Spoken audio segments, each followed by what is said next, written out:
मंत्र है।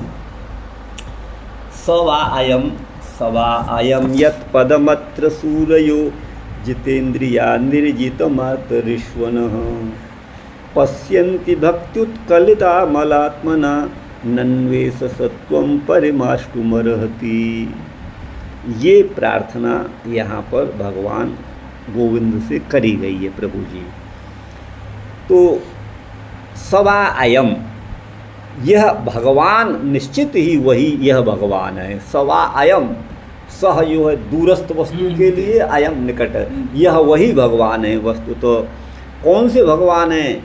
यत् पदम, जिन भगवान के धाम को, अर्थात जिनके चरणों को अथवा जिनके आश्रय को, जिनके चरण कमलों को, अत्र माने इस भूलोक में भी, सुरादि लोक की बात तो छोड़ो, इस भूलोक में सूर्य माने अभी मैंने आपको एक मंत्र बोला था उसका, सामवेद का, सदा पश्यन्ति सूर्य अभी बोला था।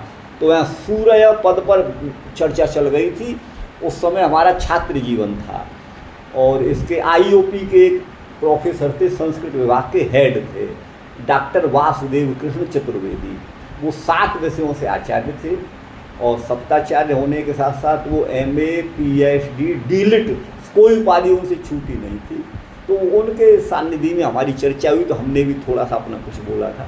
तो हमारा तो क्या था, हम तो छात्र ही थे जो मानिएगा।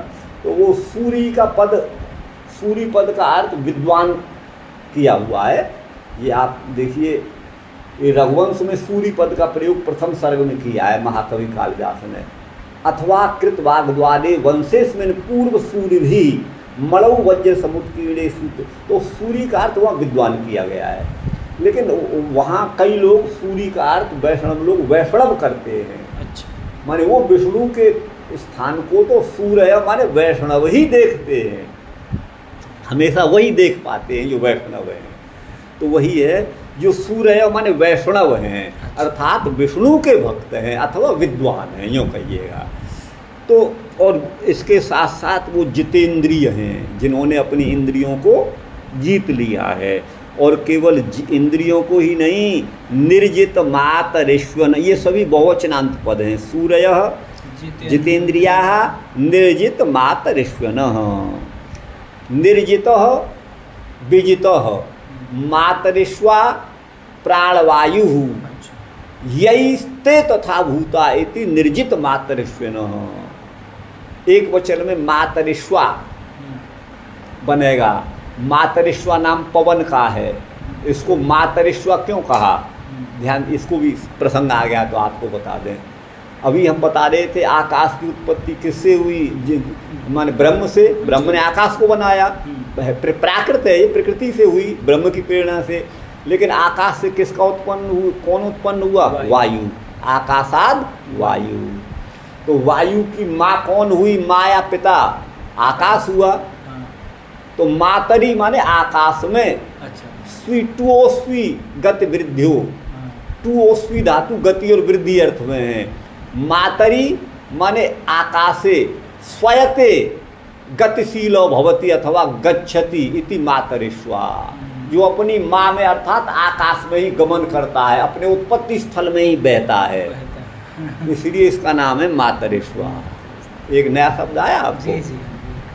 तो जिन्होंने निर्जित मातरिष्वन योग साधना के द्वारा प्राण अपान आदि को जीत लिया है, ऐसे सूर्य माने वैष्णव जो जितेंद्रिय हैं, वो पश्यन्ति तत्पदम पश्यन्ति, उस ब्रह्म पद को, ब्रह्म धाम को, ब्रह्म लोक को, ब्रह्म सान्निध्य को देखने में समर्थ होते हैं।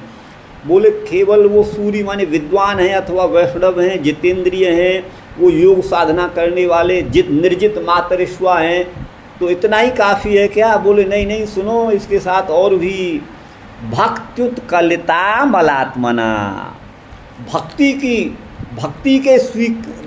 के स्वीकार करने से, भक्ति देवी के द्वारा जिनका आत्मा माने अंतःकरण, अमल माने निर्मल हो गया है, आ गया ना।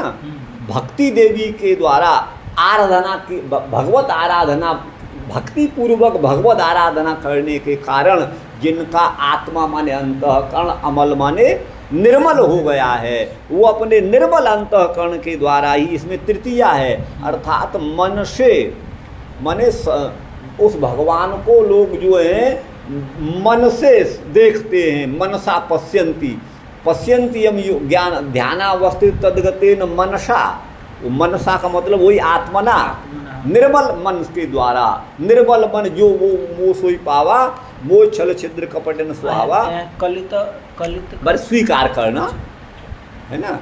ललित कलित बनमाल, जय जय देव हरे। ललित माने मनोरम, बनमाला को कलित माने जिन्होंने धारण किया है, वो है।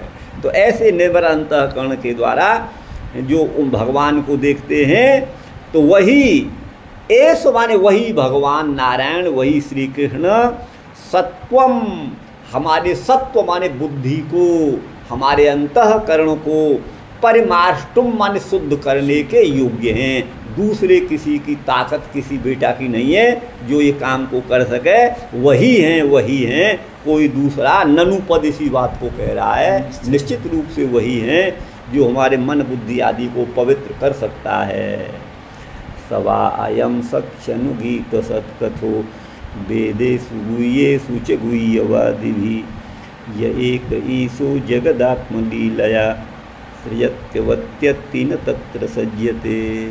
तो बोले सवा अयम, अरे देखो देखो, अरे भाई देखो तो सही, सवा अयम, यह वही परब्रह्म श्री कृष्ण हैं। कैसे कैसे श्री कृष्ण हैं?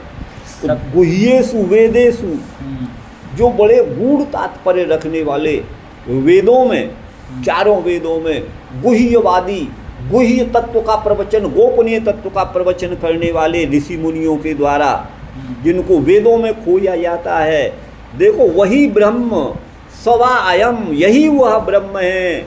कैसा ब्रह्म है?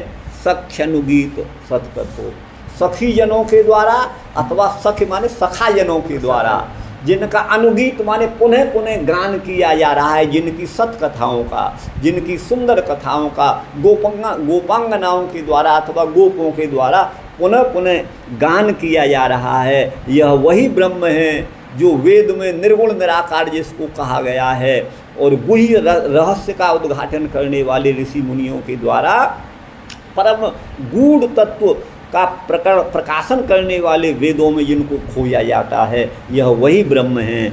आज जो है इनके सखा सखी इनका गुणगान बार बार कर रहे हैं। यह एक ईशो, एकमात्र वह ईश है, कोई दूसरा परमात्मा उनके समान नहीं है।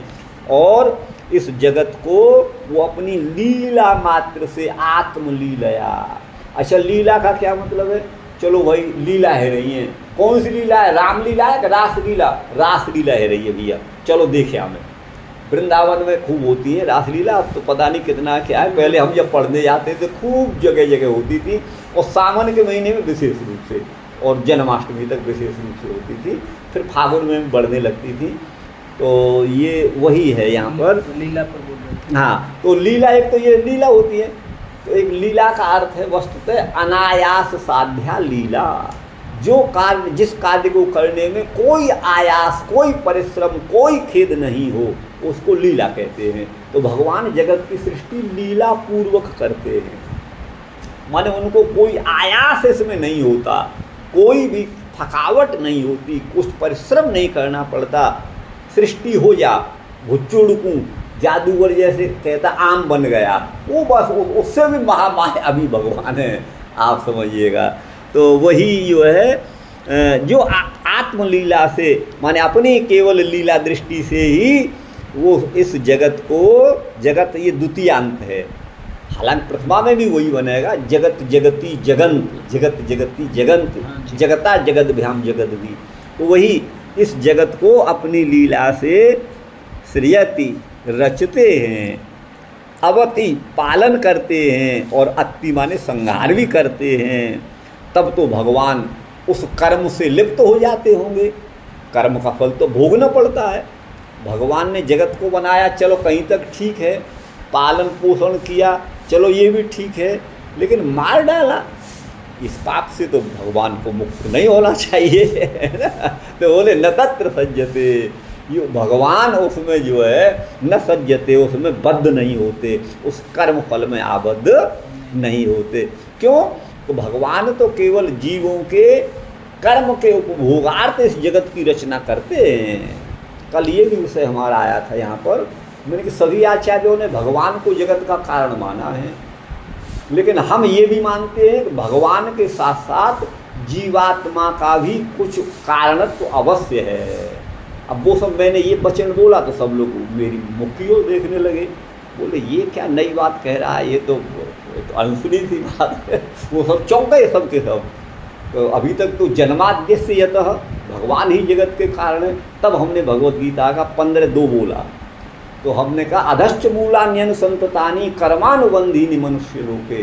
बोले इस संसार वृक्ष को ऊर्ध्वमूल, ऊपर की ओर इसकी जड़, इस मतलब भगवान इसके कारण है, ये तो है ही है, मूल माने कारण, लेकिन इसकी जड़ केवल ऊपर नहीं है, नीचे भी है, और वो है मनुष्य लोके, कर्मानुबंधीनि मनुष्य लोके। अधश्च मूलान्यन अर्थात भगवान से हम निम्न हैं, तो अधोलोक में हम रह रहे हैं, और मनुष्य योनि में हम जो कर्म करते हैं वो हमारे संस्कार जन्म जन्मांतरों के, अनंत जन्मों के संस्कार हमारे साथ वो संयुक्त हो जाते हैं, आपको बताएं। और उसके अनुसार उन्हीं कर्मों का फल भोगवाने के लिए प्रलय के बाद में भगवान पुनः सृष्टि को करते हैं, और रोज भी सृष्टि हो रही है। रोज कितने बच्चों का जन्म हो रहा है, कितने बछड़ों का, कितने मच्छर मक्खियों का जन्म हो रहा है, ये सृष्टि रोज हो रही है। उस समय हो गई एक बार कर, ऐसा नहीं है, ये रोज भगवान ने यंत्र को चला दिया, पंखा का बटन दबा दिया, अपने आप चल रहा है, सृष्टि हो रही है, रोज हो रही है।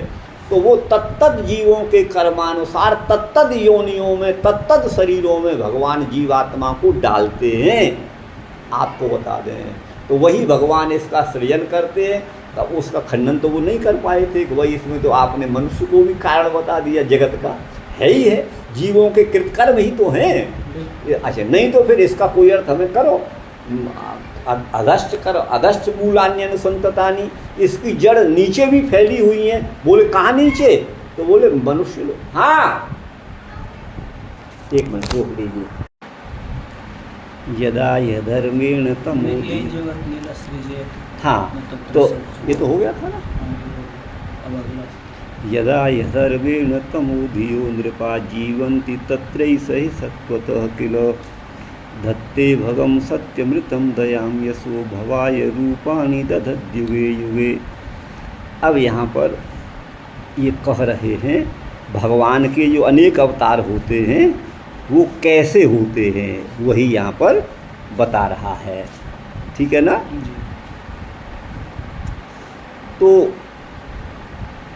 यदा माने जिस, जब, ही माने निश्चय ही, अधर्मेण अधर्म आचरण के द्वारा, तमोधियः जिनकी बुद्धि तामस भाव से आक्रांत है, जिसमें सत्व और रजस का अत्यंत न्यूनता है, न्यूनत्व है, ऐसी धी माने बुद्धि के द्वारा, तमोधिय तमोगुण से आक्रांत जिनकी बुद्धि हो रही है, ऐसे यह नृप माने राजा, शासक इस भूतल पर हो जाते हैं जो अधर्ममय ही होते हैं।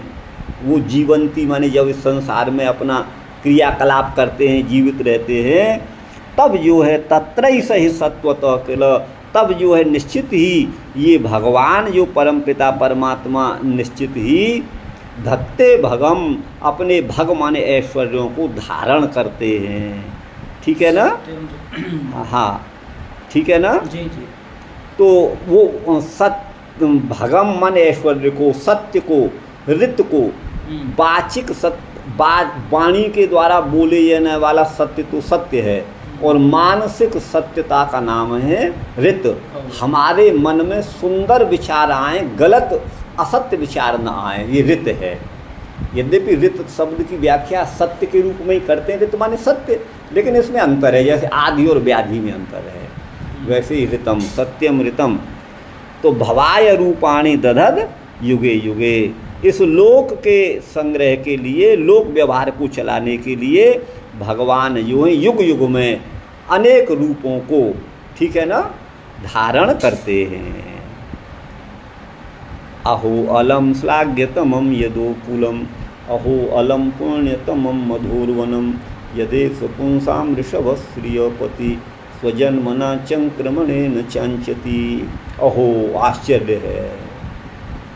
यदोकुलम श्लाघ्यतमम, केवलम श्लाघ्यतमम एवं न किंतु अलम श्लाघ्यतमम, यह आश्चर्य है। अहो, अहो आश्चर्य अर्थ में है। ये यदु का जो वंश है, कुल है, वो अलम माने अत्यधिक, श्लाघ्यतम माने प्रशंसनीय है। अहो अलम पुण्यतमम मधुरवनम, और यह जो मधुवन है, अर्थात महोली को मधुवन कहते हैं। आपने सुना होगा, वहाँ ध्रुव जी का ध्रुव टीला है वहाँ पर मथुरा, तो मधुरवनम मथुरा ही समझिएगा। तो ये जो मधुवन है यह भी बड़ा ही श्लाघ्यतम माने प्रशंसनीय है, माने पुण्यतम है, पवित्रों में भी पवित्र है। क्योंकि यद ऐसा माने यह जो पुंसाम ऋषभ, सभी पुरुषों के शिरोमणि, सभी पुरुष माने जीवात्माओं के, ऋषभ माने स्वामी है ना, श्रीयपति लक्ष्मी रमण भगवान जो नारायण हैं, वही गोविंद स्वजन्मना इस अपने जन्म के द्वारा इस मधुवन को और यदुवंश को, और चंक्रमणेन अपने जन्म से, और चंक्रमण माने परिभ्रमण, अपना क्रियाकलाप, इस भूमि में भगवान पैदल चले हैं और नाना प्रकार की लीलाएं भगवान ने करी हैं, उसके द्वारा इसको अंचति अंचु गति पूजनयो, इसको पूजित बना दिया भगवान ने, इसकी शोभा को बढ़ा दिया। ठीक है ना गुरु भाई?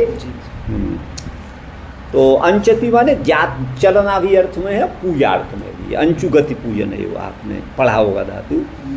तो अब ये आइए यहाँ से 22, ये 23वां, अस्य दर्शनम अति दुर्लभम, इसका दर्शन जो है, भगवान का दर्शन अत्यंत ही दुर्लभ है।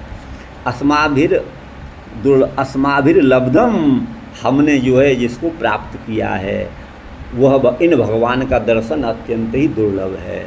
सवई अयम, वही माने निश्चय ही यह वही भगवान है। अस्य पदम माने इनके चरणों को, पद माने स्वरूप को, अथवा अंघ्रि माने चरणों को, पद माने चरण अथवा स्वरूप, इनके स्वरूप को। निर्जित मातरेश्वन, निर्जित माने जीत लिया है, मातरेश्व माने प्राणवायु को जिन्होंने। तो ह्रस्वत्वम आर्सम, यहाँ जो ह्रस्वत्व है वो आर्स है। निर्जित मातरेश्वन ते सूरयः एव पश्यन्ति, उसको, उस भगवत पद को, भगवत धाम को सूरय माने विद्वज्जन ही देखते हैं। केन माने किस तरह से, भक्त्या उत्कलितः, उत्कंठितो, भक्ति के द्वारा उत्कलित हो रहा है, माने उत्कंठित हो रहा है। अमल माने निर्मल, आत्मा माने बुद्धि अथवा अंतःकरण जिनकी, तेन माने उसके उस निर्मल अंतःकरण के द्वारा ये देखे जाते हैं। दृश्यते त्वग्रया बुद्ध्या, माने अग्र बुद्धि के द्वारा, तीव्र माने रजस और तमस से शून्य जो सत्व प्रधान बुद्धि है उसको अग्र बुद्धि कहा है, उसी के द्वारा ये भगवान द्रष्टव्य हैं, ये श्रुति है। बुद्धि वैमल्यस्य अपि अयमेव हेतु, बुद्धि की निर्मलता, विमलता का भी यही भगवान कारण है, इन्हीं के द्वारा बुद्धि निर्मल होती है। ननु हे सखी एसेव सत्वम बुद्धिम परिमाष्टुमर्हति, हे सखी यह भगवान ही हमारे सत्व माने बुद्धि को परिमाष्टुम माने परिमार्जित अथवा शुद्ध सम्यक रूप से शोधन करने में समर्थ हैं, कोई दूसरा नहीं है, योग साधना भी नहीं है। अथवा अहो एष सत्वम ज्ञानम परिमाष्टुम नाशयितुम दूरगमनेन, है ना, अप्रत्यक्षो भवितुम नार्हति, यही भगवान है ना। नु अहो एष माने यही भगवान, सत्व माने ज्ञान को, और परिमार्ष्टुम माने नाशयितुम न नष्ट करना, अर्थात दूरगमनेन अप्रत्यक्षी भवितुम, ये हमसे दूर चले जाएं और हमारे अप्रत्यक्ष हो जाएं, ऐसा नहीं हो सकता है, ये भाव है। किम त्वनेन सही गंतव्यम, किंतु हम तो इन्हीं के साथ हैं, इन्हीं के साथ हमारा सखियाँ आपस में भगवान को लेकर के, यह एक ईश्वर जो एकमात्र इस जगत के ईश माने स्वामी हैं। साथ ये अच्छा, पुण्य श्लोक। पुण्य श्लोकता को कहते हैं। माने श्लोक माने पद्य को भी कहते हैं और श्लोक माने कीर्ति। ये पवित्र कीर्ति वाले भगवान है। हे सखी, वेदों में रहस्य और आगमों में, रहस्य माने उपनिषदों में और आगम माने शास्त्रों में, रहस्य निरूपकई, रहस्य का निरूपण करने वाले जो विद्वज्जन हैं उनके द्वारा अनुगीत सतकथ, अनुगीत माने बार बार गाई गई हैं सत्य कथा जिनकी, सएव अयम, यह वही भगवान निर्गुण निराकार ब्रह्म जो है सगुण साकार रूप में आए हैं। कैसे गाते हैं, गान का क्या प्रकार है, तो यह एक ईश, एकमात्र ईश वंदना एवं भूत से नानावतारे कारण माहू। जब भगवान निर्गुण हैं, अनादि अनंत हैं, तो नाना अवतार लेने में क्या कारण है, अनेक अवतार क्यों लेते हैं, तो बोले यदा ही तमो व्याप्ता, जिनकी धी बुद्धि में तमोगुण व्याप्त हो गया है, ऐसे नृप जो हैं जब धर्म के, यदा अधर्मेण है ना, ये धर्मेण और है यहाँ पर, क्योंकि एक सेकंड, जीवंती केवलम प्राणान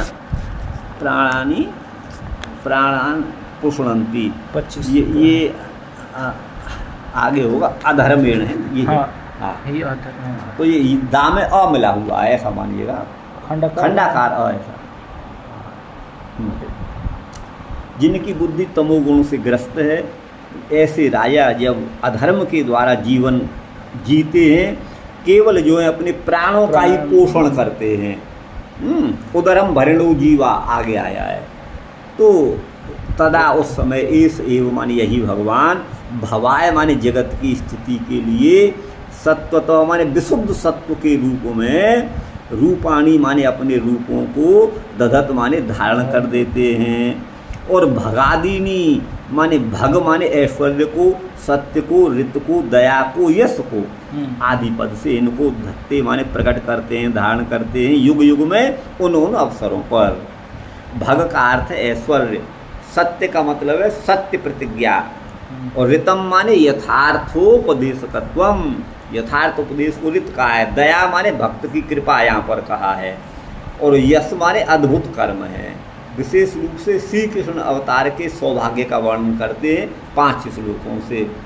अहो इति पंचवी, यद यस्मादेश पुरुषोत्तमो, यह पुरुषोत्तम जो भगवान गोविंद हैं वो प्रिय पति माने लक्ष्मीपति हैं, लक्ष्मी रमण हैं।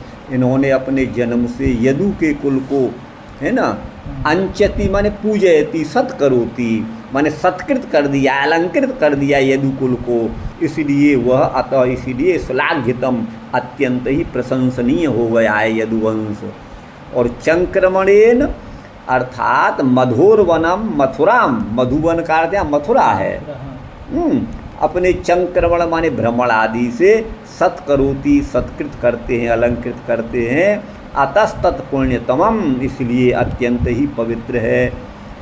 तमप अर्थस्य अपि अत्यंत अतिशये अलम, यहाँ तमप प्रत्यय भी अत्यंत अर्थ को, अतिशय अर्थ को प्रकट कर रहा है, माने अत्यंत ही श्लाघनीय है, प्रशंसनीय है। श्लाघा प्रशंसा वो कहते हैं। तो यहाँ पर आश्चर्य में अहो शब्द है, आश्चर्य अहो शब्दम।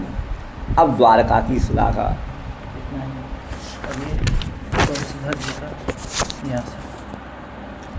योगादीनाम भक्ति सापेक्षत्वात् नते स्वतंत्रा, माने भक्ति सापेक्ष ही योग होता है, योग स्वतंत्र नहीं है, ये भाव है। इसलिए भक्त्युत्कलितात्मना ऐसा कहा।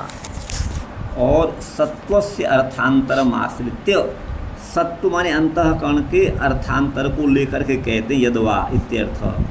अस्य त्यागेन नाम अस्माकं गतिरिति भावः, इसके त्याग से हमारी कोई गति नहीं है, माने भगवान को हम त्याग दें तो हमारी कोई भी गति नहीं है, न अस्माकं गति। ये विश्वनाथ कहते हैं, ननु सृष्टियारंभे पुरुषादयो अवतारा लक्ष्यन्ते न तो एस ईदृश प्रकार, सृष्टि के आरंभ में तो पुरुष आदि अवतारों का वर्णन है, इस प्रकार का अवतार तो नहीं है ईदृश प्रकार। किंतु वैवस्वत मनवंतरी अष्टाविंशति चतुर्युगस्थ द्वापरे, वैवस्वत मनवंतर का जब 28वीं चतुर्युगी का जो द्वापर युग है, उसमें संप्रति एवैस उपलभ्यते, उसमें द्वापर के अंत में यह भगवान श्री कृष्ण के रूप में उपलब्ध हुए, माने प्रकट हुए हैं, वही पर ब्रह्म जो है।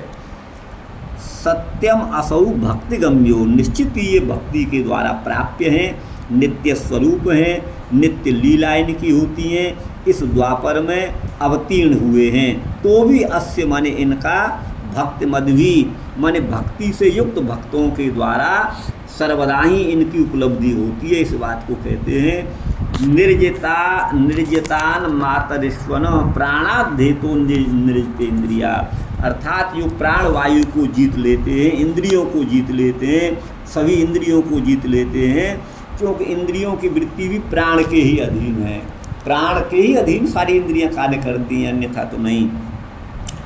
प्राण जयादेव, प्राण को जीत लेने वाला, निर्जित इंद्रिय ये कहा है। तथा भूतापि, इस प्रकार होते हुए भी माने जो योग साधना में वायु प्राण वायु आदि का जो है वो संयम करने वाले होते हुए भी भक्ति के द्वारा उत्कलित माने स्वीकार किया है, अमल माने निर्मल, आत्मा माने बुद्धि को जिसने प्राप्त किया है, तेनैव यस्य पदम स्वरूपम, उसी के द्वारा भगवान का स्वरूप उनके चरणारविंद ये देखे जाते हैं, वही लोग देखते हैं। यहाँ सूरी का मतलब है जितेंद्रियत्व, जित प्राणत्व, जो अर्थ वहाँ कहा गया है ना वही सब है, सूरी का अर्थ है उनकी भक्ति से ही, नद प्राणपान आदि के द्वारा, ये मतलब है यहाँ भक्ति का प्राधान्य है। सूर्यो माने भक्त्युत कंठत्वे सत्यव, माने सूरी माने विद्वज्जनों की अथवा वैष्णवों की भक्ति के प्रति उत्कंठा होने पर ही वो इसे देख पाते हैं। ये वर्तमान का निर्देश है, लेकिन है सार्वकालिक दृष्टिगोचर। भगवान तो भूत भविष्य में भी महापुरुषों के द्वारा देखे गए हैं, क्योंकि वो सर्वकालिकत्व, सर्वकालिक लीलत्व, हमेशा हमेशा भगवान की लीलाएं तो नित्य हैं। अतः परार्धान्ते सो अवबुध्यत गोपवेशो मे पुरुष पुरस्तादाविर्बभूव, ये गोपाल तापनी उपनिषद में ब्रह्म वाक्य है। इसका अर्थ है परार्ध एक जगत की निश्चित आयु की सीमा है, परमेष्टि माने ब्रह्मा की जो आयु है वो परार्ध है, आप समझिएगा। तो परार्ध के अंत में सो अबुध्यत, वह जो अबुध्यत अवबुध्यत माने जागृत हुए या फिर देखे गए, कौन? गोप वेश में जो पुरुष हैं वही मेरे पुरस्तात् माने सामने प्रकट हो गए हैं, ये मतलब है। ये गोपाल तापनी में ब्रह्म वाक्य है। ब्रह्म संहिता में सृष्टि के आरंभ में गोपवेश कृष्ण ही देखे गए हैं और स्तुति भी उनकी हुई है, और इनकी लीला कथा के रहस्य लोकों के द्वारा ही वेद्य माने जानने योग्य हैं। अयम अर्जुन सखो नराकृति, जो अर्जुन के मित्र बन गए नर की मनुष्य की आकृति में हैं, यही भगवान सगुण जो साकार हैं, गोविंद गोपाल देवकी नंदन, वही गुह्य उपनिषदों में और आगम माने पंचरात्र आदि शास्त्रों में इनका वर्णन है। खलु माने निश्चय ही एक ही वह ईश्वर हैं, साक्षात इसी रूप में अब विद्यमान है, कृष्ण रूप में। तत्र जगति, उस जगत में न सज्जते, क्योंकि वो आप्त काम है, उनको उनकी कामना कोई अशेष माने वो बाकी नहीं है, सारी कामनाएं उनको प्राप्त हैं, इसलिए उसमें उसके सृष्टि के कर्तृत्व आदि दोषों से वो लिप्त नहीं होते, ये भाव है। न सज्जते का मतलब है हे सखी सख्य भावे न सेवनम, सख्य भाव से भगवान की सेवा करना, भगवत प्रेम करना अत्यंत ही दुर्लभ है। तो क्या है? सख्य ही है, सख्य पालन से दुष्सख्यत्वात्, ये है। मित्र धर्म की रक्षा करना बड़ा कठिन है, सख्य पालन का मतलब है। तो अब यहाँ रहस्य आदि के निरूपक उपनिषद हैं जो विचार करने में कुशल हैं। साक्षात अस्य अवतारस्य, भगवान के साक्षात अवतार, काल देश और पात्रों में जो जिज्ञास्य हैं उनमें पहले काल माहुर यदाह, पहले काल का वर्णन करते हैं युगे युगे के द्वारा। नृप माने कंस आदि जो हैं वो युग युग में इस तरह के होते रहे, कल्प कल्प में होते रहे। ये वैवस्वती अष्टाविंशति चतुर्युगी द्वापर के अंत में कंस आदि हुए, तभी भगवान भी यहाँ प्रादुर्भाव हुए हैं। पात्र देशौ आहु, पात्र देशों को कहते हैं, माने जो भगवान की कृपा के पात्र हुए हैं ऐसे कौन स्थान है। पात्र का मतलब वही है, वही कहते हैं यदो कुलम। अच्छा, एक तो यदु का कुल बड़ा ही श्लाघ्यतम माने अत्यंत प्रशंसनीय है, और दूसरा मधुर वनम, मधुवन माने मथुरा, ठीक है, मथुरा मंडल वाला पुण्यतम है। तो ये पात्र देशौ, कौन पात्र हुए हैं भगवत कृपा के, तो एक तो यदुकुल और एक मथुरा मंडल, इसलिए दो वचन है पात्र देशौ में। तत्र श्लाघ्य, उसमें जो है प्रशंसनीय क्या है, बस उसमें भी श्लाघ्यतमम, अत्यंत जो श्लाघनीय है, इसके द्वारा इन दोनों का ही उत्कर्ष कहा गया है। उत्कर्ष माने इनकी प्रशंसा की गई है। तो पुण्यतमम, ये पृथक जो उक्ति का निर्देश है वो पुण्य देशत्व नहीं, वो मथुरा जो है अत्यंत पवित्र भूमि है, इसलिए ये उत्कर्ष रूप में प्रसिद्ध है, उसका उत्कर्ष प्रसिद्ध है। तस्यैव अर्थस्य अपि अत्यंत अतिशये अलम, है ना, तत्रापि अतिशयाश्चर्य। तो देख अलम पद के द्वारा उस अतिशय का बोध हो रहा है, और फिर जो है तम प्रत्यय के द्वारा ही भी उस अर्थ को कहा है। तत्रापि अतिशया, आश्चर्य अर्थ में अहो पद का प्रयोग किया है। यत स्वजन्मना, भगवान ने अपने जन्म से, और चंक्रमण माने गमन से, चकाराद माने च केवल से, अन्य लीलाओं के द्वारा भी, विविध प्रकार के अद्भुत कर्मों के द्वारा भी, अंचति माने सत्कृत किया है भगवान ने मथुरा को और अपने यदुकुल को। यहाँ अलम जो है च इति अनुक्त्वा अंचति, अलम न कह करके अंचति पद का प्रयोग किया है। ये वर्तमान काल का निर्देश है, लट लकार का अंचति, अंचु धातु गति और पूजन अर्थ में। ये जन्माद लीलाओं का नित्यत्व का बोध कराता है। भगवान के जन्म कर्म ये दिव्य है, नित्य है, जन्म कर्म से में दिव्य है, ये है। और आगे है उपक्रम से जो एक ही है, वस्तुतः भगवान एक ही हैं। वह भूत निर्देश से तृतीय पद्य में, तीसरा जो पद्य है वह पश्यन्ति भक्त्या, माने भक्ति उत्कलिता कहा है ना, वो भक्ति जिनकी प्रवृत्ति हो जाती है वही भगवान को अपनी भक्ति से देख पाते हैं। यहाँ भी पश्यन्ति में लट लकार वर्तमान काल का निर्देश है। तासाम तथा अभिप्राय से अवगमात, वो भी सर्वकालिक है, भूत भविष्य का भी बोधक है, ये मतलब है ऐसा। ननु कथम भगवान के जन्म कर्म नित्य कैसे हैं, और ते ही क्रिय वे क्रियात्वम च प्रतिनिजांसमपि आरंभ परिसमाप्तिभ्याम सिद्ध्यति।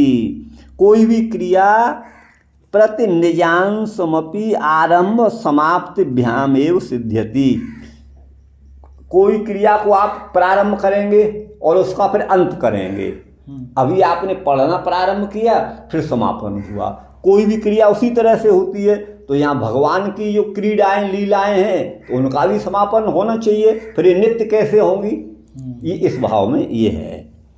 आगे कहाँ है, आरंभ समाप्त समाप्ति ते बिना, आरंभ और समाप्ति के बिना ऐसा मानेंगे तो स्वरूप के हानि हो जाएगी, स्वरूप की हानि हो जाएगी। ये बोले ये दोष नहीं है। श्री भगवान में सदैव माने हमेशा ही, है ना, सदैवाकारानंत्यात्, भगवान का आकार अनंत है, वो सदा ही विद्यमान रहने वाला है ना। प्रकाशानंत्यात्, क्यों, भगवान का जो प्रकाश है, ज्ञान का प्रकाश है, वो अनंत है और भगवान भी अनंत हैं। ये जन्म कर्म और लक्षण लीला आदि भगवान की अनंत हैं, अनंत्यात्। अनंत प्रपंच, अनंत वैकुंठगत तत्तद लीला स्थान, तत्तद लीलाओं का, उन परिकरों का व्यक्ति प्रकाशयो अनंत्याच, माने उनकी अभिव्यक्ति और प्रकाशन भगवान की लीलाओं का अनंत है। यत एव, क्योंकि सत्योरपि तत्तदाकार प्रकाश गतयोस्तदारंभ परिसमाप्त्यो एकत्रैव ते जन्म कर्मणो अंशा यावन परिसमाप्यते समाप्यन्ते न परिसमाप्यन्ते वा तावदेव अन्यत्र अपि आरब्धा भवति इत्येवं भगवती विच्छेदा भावा नित्य एव जन्म कर्मणि वर्तेते। इनका मतलब है कि भगवान का यहाँ जन्म हुआ तो लोक लोकांतरों में हमेशा भगवान का प्रादुर्भाव कहीं न कहीं होता रहता है, तो उनका इसलिए वो नित्यता का बाध नहीं होता। भाई भगवान ने जन्म लिया तो ले लिया उस समय, अब थोड़े हो रहा है। बोले भगवान के जन्म और कर्म इस लोक सीमा में आबद्ध नहीं होते, वो तो हमेशा नित्य हैं। अतएव विच्छेद का अभाव होने से नित्य एव जन्म कर्मणि, भगवान के जन्म कर्म नित्य ही हैं। क्वचित किंचित विलक्षणत्वेन आरभ्यते, कहीं भगवान का जन्म विलक्षण प्रकार से माने विभिन्न प्रकार से आरंभ होता है, और क्वचित कहीं कहीं पर एक रूप में ही होता है। यहाँ विशेष भेद से विशेषण, विशेष भेदात विशेषण क्याच, विशेष माने भगवान की विशेषताएं तो वही हैं, उनमें अंतर नहीं आता विशेषण के ऐक्य होने से। एक एवाकार प्रकाशनेन, भगवान के उसी स्वरूप का प्रकाशन होता है। आकार प्रकाश भेदेन पृथक क्रियास्पदत्वम भवति, माने भिन्न भिन्न जन्मों में भिन्न भिन्न क्रिया होने से भिन्न भिन्न रूप में भी हैं, ये मतलब है। चित्रम बतैतद एकेन वपुषा, यह आश्चर्य है, बत माने देखिए आश्चर्य है, एक ही शरीर के द्वारा इत्यादि आगे जो श्लोक आवेगा उसमें प्रतिपादन किया जाएगा। ततः क्रिया भेद से क्रियावान में भी प्रकाश भेद के समान अभिमान का भेद भी होता है। तथा सती एकत्र माने एक ही स्थान पर लीला के क्रम से जनित माने होने वाला रस का उद्बोध भी होता है, रस की प्रतीति भी होती है। कथम तेव जन कर्मणि, भगवान के वही जन्म कर्म हैं, यो ऐसा कहा है। पृथक आरब्धत्वात् अन्येते, उनको अलग अलग मानना चाहिए, राम जन्म में अलग कृष्ण जन्म में अलग, तो एक कैसे हो गए, ये प्रश्न है। तो कहते हैं काल भेदेन उदिता नामपि, काल भेद से भगवत लीलाओं का कथन किया गया है, तो भी समान क्रिया नाम एकत्वम, जो क्रिया समान है तत्तद अवतारों में भगवान की क्रिया तो वही दुष्टों का वध और संतों की रक्षा और धर्म की स्थापना, तो क्रिया की समानता होने से ये शंकर शारीरक में कहा है। दुर्गो शब्दो अयम उच्चरितो न तो द्वौ गौ शब्दौ एव प्रतीत निर्णीतम शब्दैकत्वम तथैव द्विपाक कृतो अनेन न तो द्वौ पाकौ इति। ये शांकर भाष्य में कहा गया है। शंकर शारीरक का मतलब है दीर्घो शब्दो अयम, दो बार यह गो शब्द उच्चरित है, न तो द्वौ गो शब्दौ, दो गो शब्द नहीं है, दो बार उच्चरित है, दो गो शब्द नहीं है, ये कह रहे हैं। इसी के समान प्रतीति से निर्णीत होने वाला शब्द की एकता है, शब्द का एकत्व है, उसी प्रकार से द्विपाक कृतो अनेन, इसने दो बार पकाया है, ठीक है ना। वो पाक अलग अलग भिन्न भिन्न नहीं है, न तो दो पाक हो, माने भगवान एक ही है, विभिन्न जन्मों में एक ही है, ये मतलब है। ततो जन्म कर्मणो अपि नित्यता, भगवान के जन्म कर्म की भी नित्यता है। इसीलिए यहाँ पर आगमादि माने शास्त्रादि में भी भूतपूर्व लीलाओं के उपासना का विधान युक्त ही है, जैसा कि कहा है, कहाँ माध्व भाष्य में परमात्मा संबंधित्वेन नित्यत्वात्, भगवत लीलाओं का परमात्मा से संबंध होने से वो नित्य हैं। त्रिविक्रमत्वादिषु अपि उपसंहार्यत्वम युज्यते, तो भगवान का नाम इसलिए त्रिविक्रम भी है, अर्थात तीनों कालों में उनका ऐश्वर्य विद्यमान रहता है। अनुमतम च एतत् श्रुत्या, श्रुति भी यही अनुमति देती है, कहती है यद भूतम भवच्च भविष्यच्च इत्यनेव, जो हो चुका है और जो हो रहा है और जो होगा, भविष्यच्च ये है। उपसंहार्यत्वम अपि उपासनायाम उपादेयत्वम, उपसंहार भी माने किसी का समापन भी उपासना में उपादेय है, माने ग्रहण के योग्य है। तत्र तस्य जन्मन प्राकृतात्, उसका जन्म प्राकृत से, अर्थात अस्मात् हम लोगों से विलक्षण है भगवान का जन्म। प्राकृत जन्म के अनुकरण से वो आविर्भाव मात्र है। जैसे हम लोग माँ के पेट से होते हैं वैसे भगवान को भी माँ देवकी के गर्भ से, वो तो केवल दिखावा मात्र है, बाकी तो उनका जन्म कर्म नित्य है। क्वचित कहीं कहीं पर अनुकरण होता है, ये भगवत संदर्भ है। कहीं तो तद भक्त धामादीनाम एवं अनंत प्रपंच नित्य धामसु जन्म कर्मोरपि। धाम आदि जो हैं भगवान के वो अनंत हैं, और अनंत प्रपंच माने विस्तार वाले नित्य धाम हैं, उनमें जन्म और कर्म भी भगवान के दिव्य हैं। प्रकाश के बाहुल्य से उनको नित्य कहा है, उनके नित्यत्व की सिद्धि होती है, ऐसा कहते हैं। मधुवन इतना ही हुआ, 26 तक ही है ना, 26 कितना कम हुआ देखिए, 40.42। चलो एक दो और चाहो तो पढ़ दो जी। 27 का कहाँ तक है इधर? हाँ, एक दो कर दीजिए। कहाँ है ये 27 का? तो यही 27 28 कर दीजिए यहाँ पे। 28 कहाँ तक है ये? 28 से यहाँ तक है। हाँ 28, चलिए चलिए यहाँ से। अहोबत स्वर यशस तिरस्करी कुशस्थली पूर्ण यशस्करी भुवः पश्यन्ति नित्यम यदनुग्रहे सितम स्मितावलोकम स्वपति स्म यत्प्रया। अहो और बत, ये दोनों आश्चर्य अर्थ में है।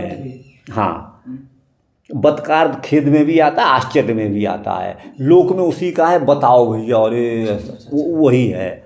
तो स्वर यशस तिरस्करी, स्वर्ग के यश माने कीर्ति को भी तिरस्कृत करने वाली यह कुशस्थली है। कुशस्थली का मतलब द्वारका, ये द्वारका कुशस्थली है द्वारका का नाम।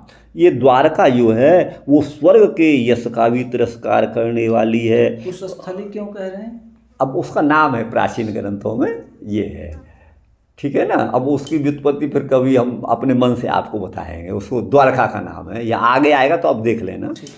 अच्छा, पुण्य यशस्करी, ये पवित्र यश को करने वाली भूमि है। ये भुवः पुण्य यशस्करी, ये भूमि की पवित्रता को और यश को करने वाली कुशस्थली है। भूमि के सारी भूमि के यश को विस्तृत करने वाली है कुशस्थली माने द्वारका है। यह भी बड़ी धन्य है जो स्वर्ग के यश को भी तिरस्कृत करने वाली है। पश्यन्ति नित्यम यदनुग्रहे सितम स्मतावलोकम स्वपतिम स्म यत् प्रजा। क्योंकि यत् प्रजा माने जिस कुशस्थली की, जिस द्वारका की जो प्रजा है वो नित्य ही है ना भगवान को देखती है। भगवान के किसको देखती है? स्मितावलोकम, जो भगवान उस प्रजा के अपने पति हैं, प्रजा के स्वामी हैं, स्वपतिम। ये कुशस्थली की प्रजा अपने पति माने अपने स्वामी को स्मितावलोकम, उनकी मधुर मुस्कुराहट, पूर्व छवि को देखती है। ये उन्हीं के अनुग्रह से, भगवान के अनुग्रह से उन्हीं का अवलोकन करती है। इसलिए ये यहाँ की प्रजा भी उत्तम है, धन्य है, और कुशस्थली भी बड़ी श्लाघ्यतम है। नूनम व्रत स्नान होता दिनेश्वर समर्चितो यस्य गृहीत पाणिभि पिबन्तिया सख्य धरामृतम मुहुर्ब्रज स्त्रिय सम्मुहुर यदाशया। तो बोले नूनम माने निश्चय ही, ठीक है ना जी। व्रत स्नान होता देना ईश्वर समर्चितो केन अस्य गृहीत पाणिभि। अस्य माने भगवान जो श्री कृष्ण की पाणिग्रहीति, पाणिग्रहीता भार्या हैं, भगवान ने जिनका पाणि ग्रहण किया है वो बहुत हैं। 1000 कितने 16,000 हैं तो बहुवचन है। गृहीत पाणिभि, ग्रहण किया है पाणी जिनका, ऐसी स्त्रियों के द्वारा है ना भगवान जो है वो समर्चित हैं माने पूजित हैं। और निश्चित ही उन स्त्रियों ने बहुत सारे नूनम माने निश्चय ही व्रत किए हैं, स्नान किए हैं तीर्थों में, हुत माने हवन किया है। तो व्रत स्नान हुत माने हवन आदि के द्वारा ईश्वर समर्चित, ईश्वर की आराधना उन स्त्रियों ने, जो भगवान की स्त्रियां हैं, उन्होंने निश्चय ही करी है। यहाँ पर एक प्रश्न आता है, यहाँ पे हुतादि जो कर रहे हैं हवन आदि, हाँ। तो स्त्रियां थी तो फिर वो हवन कैसे कर सकती हैं? इसी जन्म में तो स्त्रियां हैं, अगले जन्म में क्या कौन होंगी? नहीं आप पूर्व जन्म तो सब ऋषि और स्त्री भी अपने पुरुष के साथ तो करती है हवन। ठीक, लेकिन पिबन्तिया सख्य धरामृतम, कैसी हैं ये स्त्रियां, क्यों धन्य हैं? कि या माने जो ये भगवान की जो पटरानियां हैं, रानियां हैं, हे सखी भगवान के अधरामृत का पान करती हैं, भगवान के अधरामृत का पान करती हैं। और इतना ही नहीं, यदाशया यस्मिन आशय यासामता यदाशया, जिन भगवान श्री कृष्ण में जिनका आशय माने अंतःकरण लगा हुआ है, अर्थात भगवान को जिन्होंने अपना अंतःकरण मन प्राण बुद्धि इंद्रिय सबको समर्पित कर दिया है, ऐसी जो ब्रज स्त्रिय ब्रजांगनाएँ भी भगवान को देख करके मोहित हो गई थीं, सम्मोह अच्छी तरह से मोहित हो गई थीं। और वो तो इतनी मोहित हुई, जब भगवान उनसे अंतर्भूत हुए रासलीला में तो स्वयं भगवान की लीलाएं करने लगी। कोई गोवर्धन उठाने लगी, कोई पूतना का वध करने लगी, कोई बकासुर का वध करने लगी, है ना। ये भाव है यहाँ पर। यहाँ पे श्रद्धा जी स्वामी यहाँ से द्वारका की वही देखिए कुशस्थली, द्वारका की श्लाघा माने प्रशंसा करते हैं, श्लाघनते। अहो और बत, ये दोनों आश्चर्य में, यही मैं कह रहा था ना, आश्चर्य में है। किम तद कुशस्थली माने द्वारका, स्वर्ग उत्कृष्टेति तद यशः, स्वर्ग से भी उत्कृष्ट है ना। यश जिसका, अर्थात स्वर्ग के यश का भी तिरस्कार करने वाली हैं। परिभव माने पराभव, स्वर्ग को भी पराजित अपनी शोभा से अपने ऐश्वर्य से करने वाली हैं। और भुवश्च माने पृथ्वी को पूर्ण यश करती, पवित्र यश, पृथ्वी का पवित्र यश बढ़ाने वाली द्वारका है।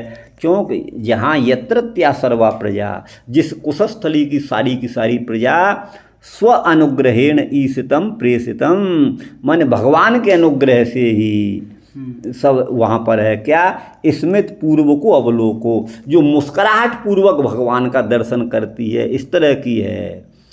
यदवा अनुग्रहार्थम स्थितम इष्टम, भगवान के अनुग्रह के लिए भगवत दर्शन यहाँ पर अभीष्ट है। अनुग्रहोसितम कहीं कहीं पर ये भी पाठ है। और स्वानुग्रहार्थम उसितम कृत निवासम, उसित का ये वस धातु के व को संप्रसारण होकर के उसित बना है, अर्थात हमारे ऊपर भगवान अनुग्रह करेंगे, इसलिए कुशस्थली में जिन्होंने निवास किया है, द्वारका में निवास किया है। एक पद्य पाठ में तो अनुग्रहेण ईशितम ये अर्थ है, अनुग्रहेण ईशितम ये है। ईशित माने प्रेषित किया है ना। क्या?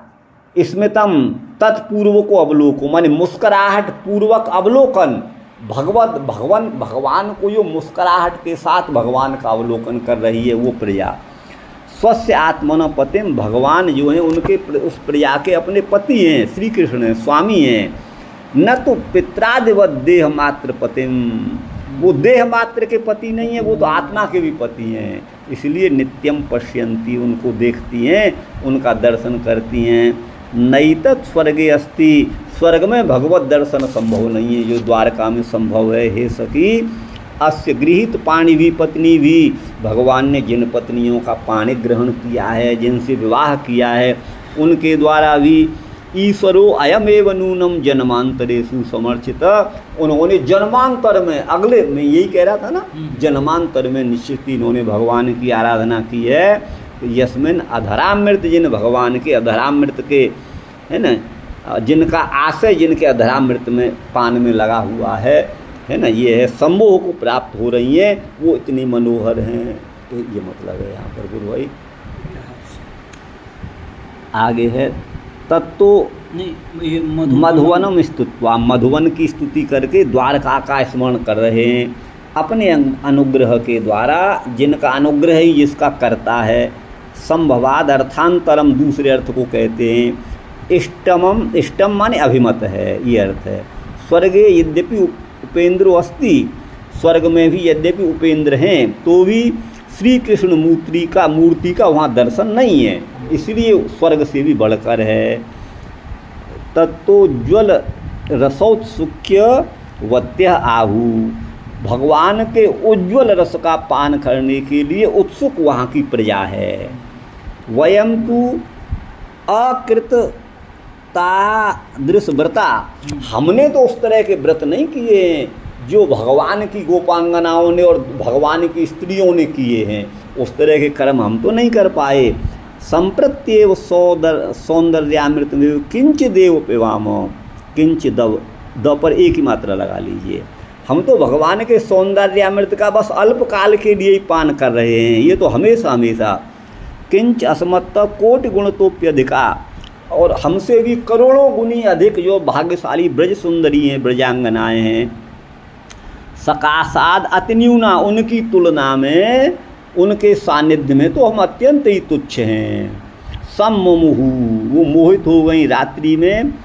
पीत तरस्याप्यधरामृतस्य, जिन भगवान के अधरामृत का पान किया है, वह प्रातः स्मरणे पी आनंद मूर्छाम प्रापु, जिन्होंने रात्रि में भगवान के अधरामृत का पान किया है, प्रातः काल उसका स्मरण करके मूर्छित हो जाती हैं, ये भाव है। नयाने पान काले ता कीदृशीम दशाम प्रापु, अब भगवान के अधरामृत पान में उनकी क्या दशा होती होगी ये हम नहीं कह सकते। तासाम प्रेमाधिक्यात आनंदाधिक्यम, गोपियों का अथवा भगवान की रमणियों का प्रेम का आधिक्य है, इसलिए आनंद का आधिक्य भी द्योतित होता है। जितना अधिक प्रेम भगवान में उतना अधिक आनंद, ये बात।